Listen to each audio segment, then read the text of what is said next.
5 సంవత్సరాలు నేను కూడా సర్పంచ్గా చేసిన.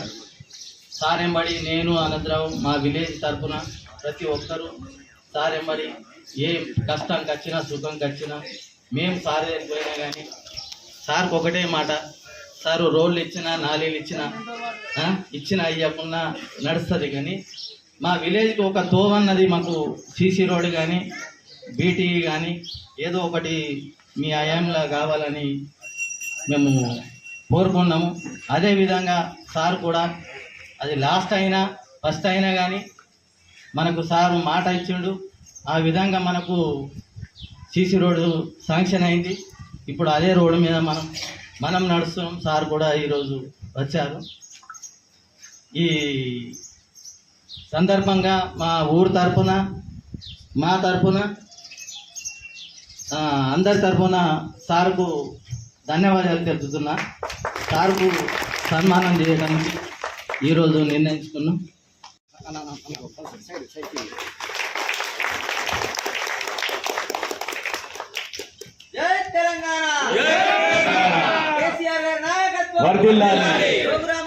చేస్తున్నప్పుడు ఒక తృప్తి ఉంటుంది. ఎందుకంటే పనిచేసినా కూడా చాలా గ్రామాలలో మరి ఎటువంటి అభినందన సమావేశాలు జరిగాయి. నిజంగా రాంపూర్ వస్తువులందరినీ పేరున నేను వాళ్ళకి కృతజ్ఞత సభ చెప్పిండ్రో నేను వారి కూడా ప్రత్యేక ధన్యవాదాలు మరి నమస్కారం కూడా తెలియజేస్తూ ఇవాళ కార్మిక దినోత్సవం బేటే సందర్భంగా కార్మిక సోదరులకు సోదరులందరికీ బేటే సందర్భంగా శుభాకాంక్షలు తెలియజేస్తూ మరి ఈనాడు ఈ కార్యక్రమానికి వేదిక పైన ఉన్నటువంటి సోదరులందరికీ మరి మా అక్క చెల్లెళ్ళందరికీ పత్రికా మిత్రులందరికీ పేరు పేరున నమస్కారాలు. రామ్ రామ్ జై భీమ్. నాకంటే ఇంకా మీకే తెలుసు ఇక ఏం చెప్పిండో ఎట్లా చెప్పిండో. ఆ పెద్ద మనిషికి కుర్చీ కావాలా కాబట్టి ఇక కుర్చీ కొరకు ఏమన్నా చెప్దాం.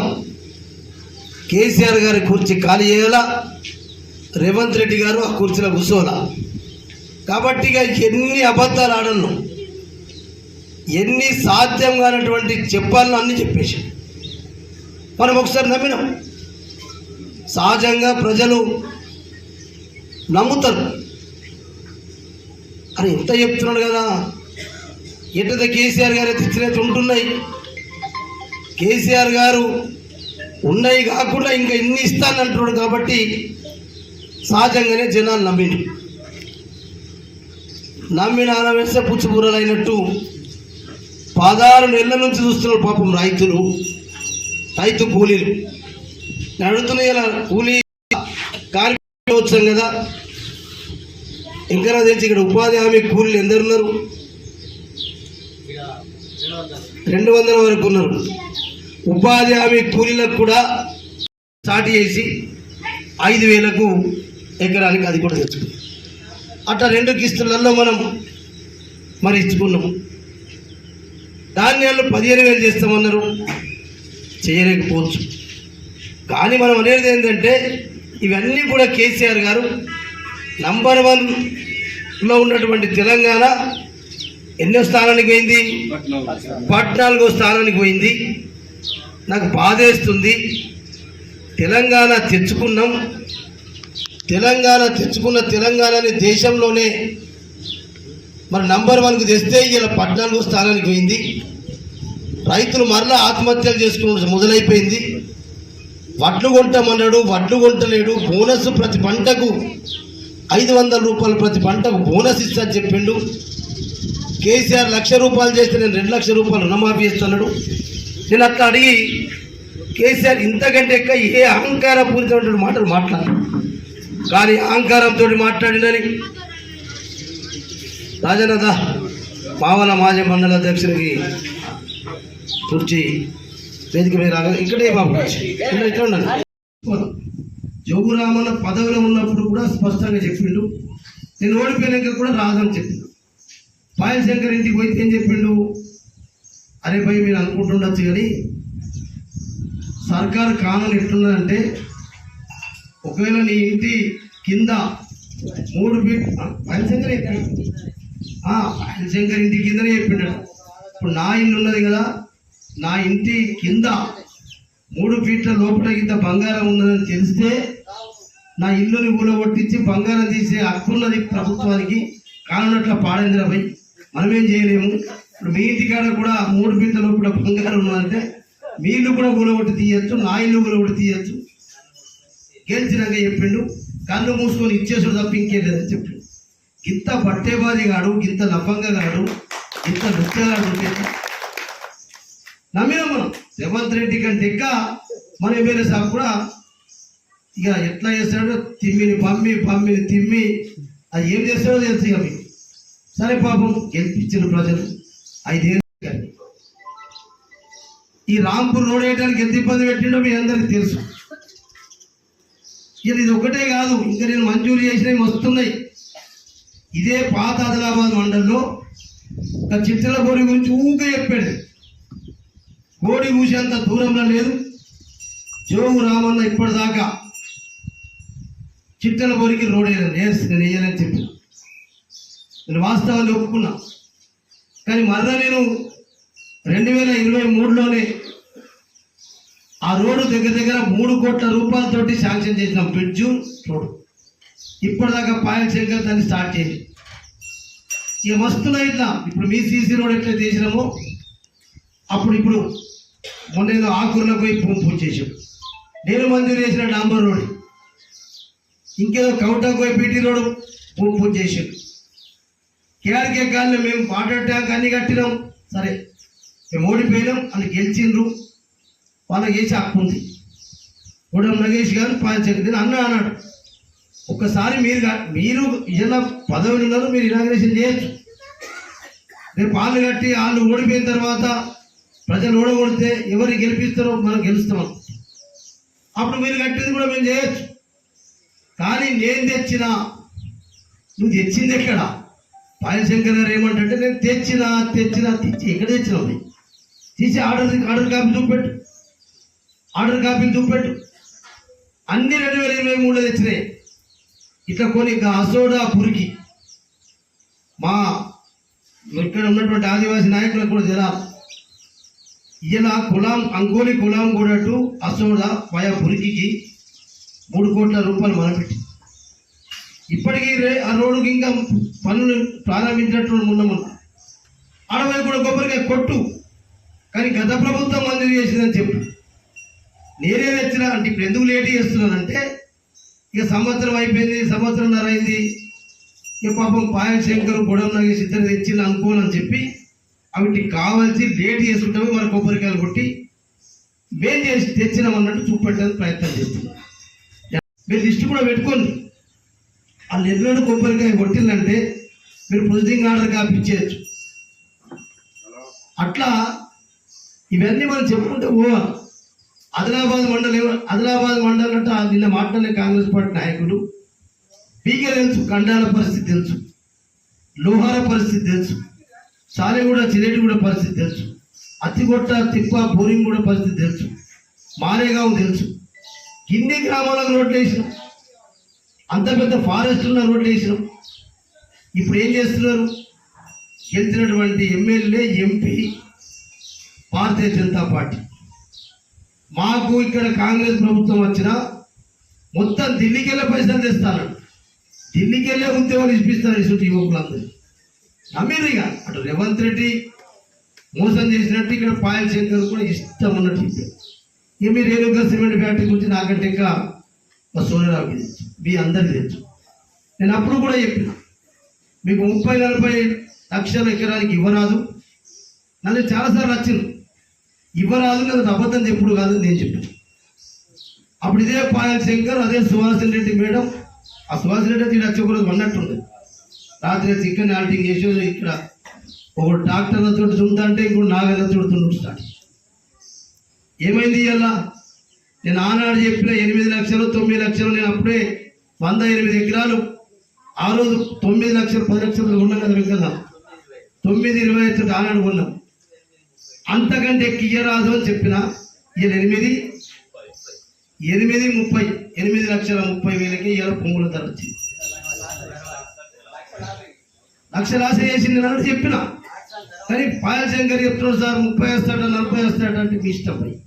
భూములు మీ నేనెందుకు మిమ్మల్ని ముంచాలా? పాయల్ శంకర్ తెప్పిస్తే ఢిల్లీకి తెప్పిస్తే తెప్పించచ్చు. ఆ సిమెంట్ పరిశ్రమ మొత్తం కేంద్రం చేతుల్లో ఉంటుంది. పర్మిషన్ ఇవ్వకుండా పర్మిషన్ ఆపి ఈ రైతులను రెచ్చగొట్టి ఇదే రైతులు మొన్న వేయండి గెలిచండి. ఏమన్నాడు పాయల్ శంకర్ గారు? చెప్పరా, మీరు చెప్పరు భయపడుతున్నారు అనుకుంటాను. ఇట్లా చెప్పుకుంటా 20 కోట్ల దాండ సాంగి దేవాలయాలు కట్టినాం. ఏ ఊరు అడుగుతుంది? ఇప్పుడు ఒక్క మందిరం ఇయ్యలే. మరి భారతీయ జనతా పార్టీ 11 ఏళ్ళ నుంచి దేశంలో ఉన్నది కదా, అన్ని ఊళ్ళలో. అంటే అయోధ్యకు అందరం పోతాం 5 ఏళ్ళకో 10 ఏళ్ళకో ఒకసారి తిరుపతికి పోయి మొక్కేస్తాం వెంకటేశ్వర స్వామిని. అట్లనే రాముడిని కూడా మొక్కేస్తాం. రోజు మొక్కాలా కదా. భక్తితోటే ప్రశాంతత ఉంటుంది, మనశ్శాంతి ఉంటుంది. మన ధర్మం ఇంకా పెంచుకునేటటువంటి హిందూ ధర్మాన్ని కాపాడుకుంటాం, రక్షించుకుంటాం. ఇంకా హిందూ ధర్మం పెరగాలనుకుంటే అది వేరు. మరి నువ్వు ఎక్కడ కట్టకపోతే ఒక మందిరం అయితే కట్టావు, జై శ్రీరామ్ అయితే అంటావు. అయితేనే మనం నమ్ముతే ఎట్లా? ఇప్పుడు చాలామంది అర్థమైపోయింది. ఇక పాయల్ శంకర్ డ్రామా అర్థమైంది, నరేంద్ర మోడీ గారి డ్రామా అర్థమైంది. ఇక రేవంత్ రెడ్డిని అయితే చెప్పరని తిట్లు మీరే ఆయిట్రా ఇల్లు ఊళ్ళు కొట్టేప్పుడు ఆడోళ్ళు ఎట్లా తిట్టిండ్రు. ఆ తిట్టు ఇంటనే మనకు బాధ అనిపించింది. ఏ ముఖ్యమంత్రి కూడా గింత తొందరలా గంత గలీజ్ తిట్లు అక్క చెల్లెలు తిట్టిండు.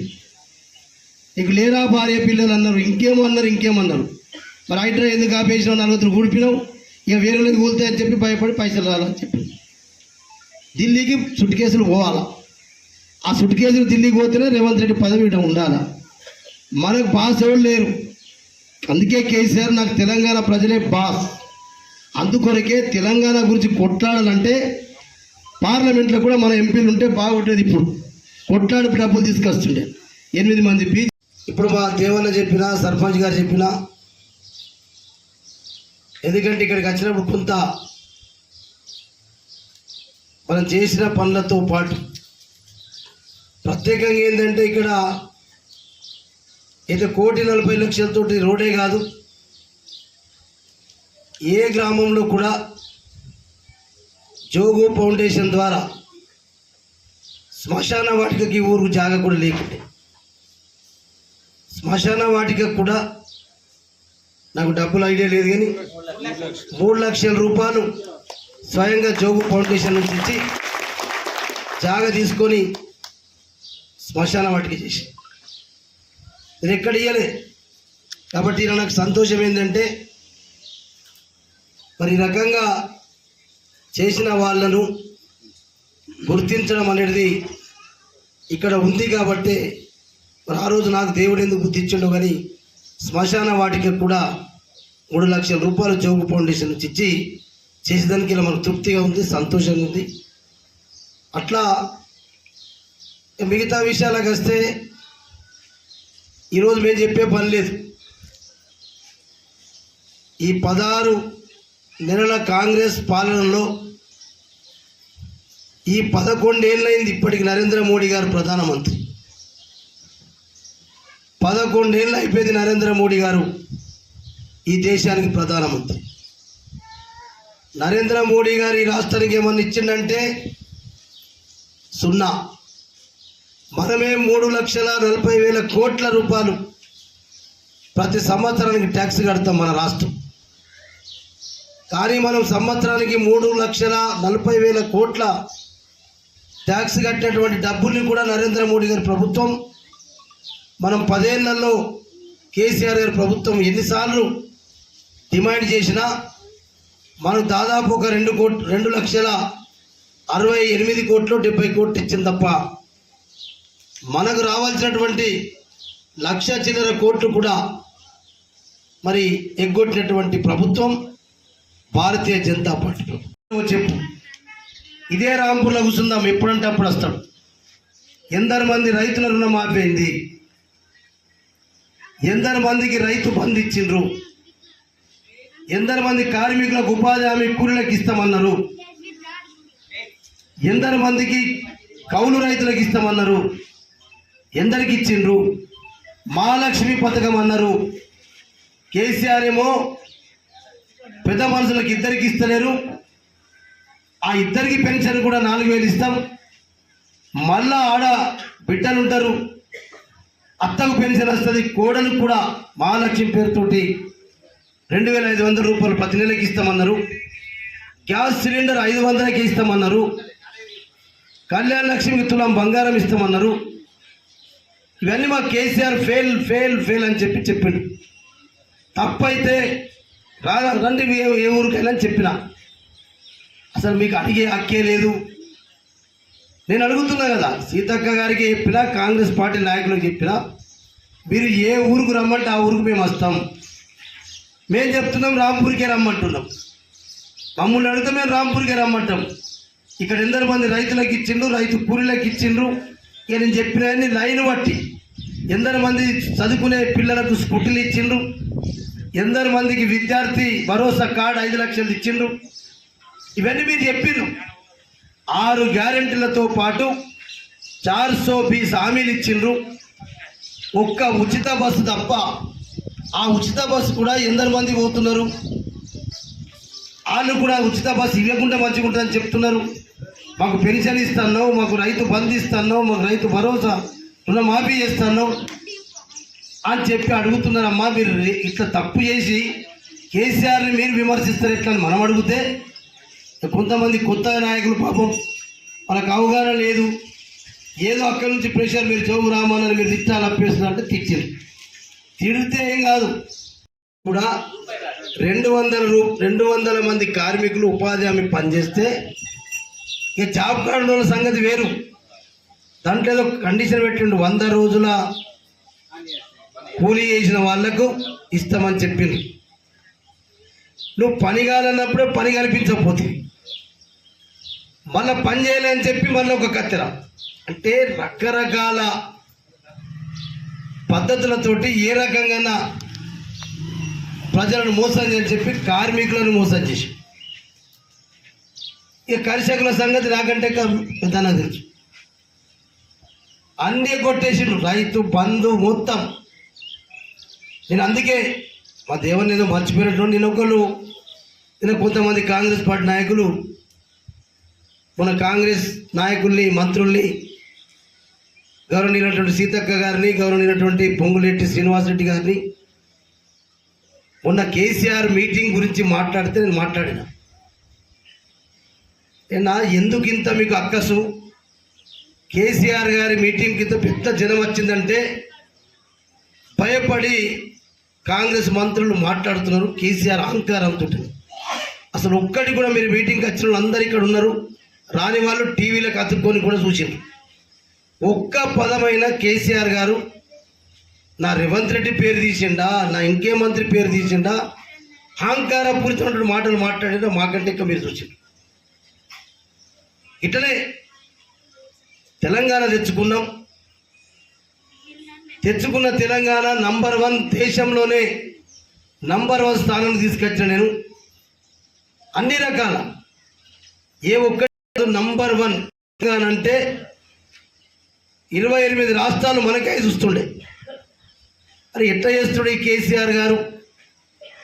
2000 పెన్షన్ ఎట్లిస్తున్నాడు, కళ్యాణ లక్ష్మి ఎట్లిస్తున్నాడు, వికలాంగులకు 4000 పెన్షన్ ఎట్లిస్తున్నాడు. రైతులకు అందరికంటే ముఖ్యం, రైతులు కష్టపడి పనిచేసి పంట పండిస్తేనే మనం అందరం తింటున్నాం. అటువంటి రైతు గురించి కూడా ఆలోచన చేయనటువంటి ప్రపంచంలో ఏ దేశంలో ఎక్కడ లేదు. ఎక్కడ కూడా ఒక్క మాట అహంకారపూరితంగా లేదు. కేసీఆర్ అహంకారం ఇంకా పోలేదు. కేసీఆర్ ఇట్లా మాట్లాడతారా అట్లా మాట్లాడతా అని చెప్పి ఆ సీతక్క గారు, పొంగులేటి శ్రీనివాసరెడ్డి గారు మాట్లాడితే నేను చెప్పిన, ఎందుకయ్యా మీకు ఇంత అక్కసు ఉన్నది, ఎందుకు ఇంత కోపం ఉన్నది? కేసీఆర్ గారి మీటింగ్కు ఎక్కడ లేనటువంటి మీటింగ్, ఏ ప్రధానమంత్రి వచ్చినా కూడా ఇలా 10 లక్షల పైన జనం వచ్చింది. మనుగోడ సర్పంచ్ వచ్చిండ, ఇద్దరు సాంఘి సర్పంచ్ ఇక చూసుకోదేమన్నా, నువ్వు చూసుకోలేవు. ఎందుకంటే ఏదైనా ఇంత జరిగింది, తెలంగాణకి ఇట్లా చేసిండ్రు, ఆగమాగం అయిపోయింది. మరలా దీనికి అంతటికి కాంగ్రెసే విలన్.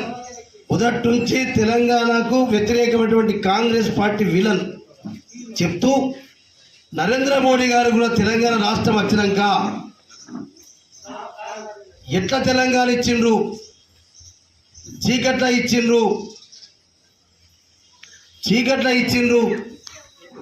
పెప్పర్ స్ప్రేలు కొట్టి ఇచ్చిండ్రు, కరెంటు బంద్ పెట్టిండ్రు. నరేంద్ర మోడీ తెలంగాణ వచ్చినాక మాట్లాడుతున్నాం. తెలంగాణ వచ్చంటేనే 7 మండలాల్ని, మన మండలాల్ని ఆంధ్రలో కలిపిండు. ఈ రకంగా అన్యాయం చేసింది కాంగ్రెస్ పార్టీ ఫస్ట్ నుంచి విలన్ అయితే, నరేంద్ర మోడీ గారికి కూడా ఇప్పటికి కూడా తెలంగాణ రాష్ట్రం ఇష్టం లేదు. ఇప్పటికి కూడా చంద్రబాబు నాయుడు ఇంకేదో ప్రయత్నాలు చేస్తూ ఇప్పటికి ఇంకా మన మీద కుట్రలు కుతంత్రాలు జరుగుతున్నాయని చెప్పి కేసీఆర్ మాట్లాడితే దాన్ని నేను పత్రికా ముఖంగా ఖండిస్తే, ఇక సీతక్కల గురించి మాట్లాడేది హక్కు లేదు, ఎందుకు మాట్లాడే హక్కు లేదు. ఇదే రాంపూర్కు రమ్మన్నా. నేనేమన్నంటే, సీతక్క గారు నువ్వు ఇన్ఛార్జ్ మంత్రి కదా,